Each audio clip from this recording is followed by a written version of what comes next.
For the repair of the Korval E&P-01 controllers, the following procedures were necessary: replacement of race electronic components and general cleanup of the units.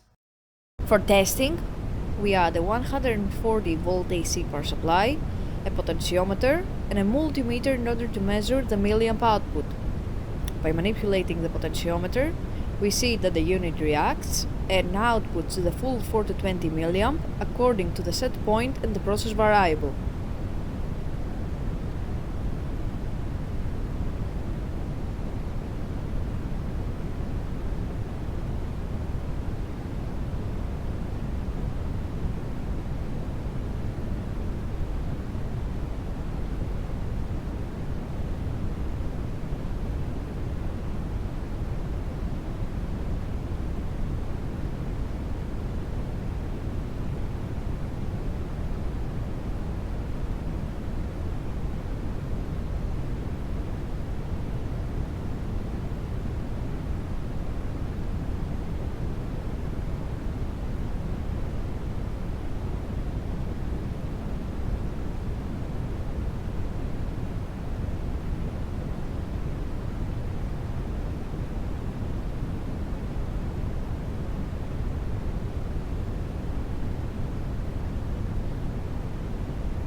The same process is repeated for the second controller.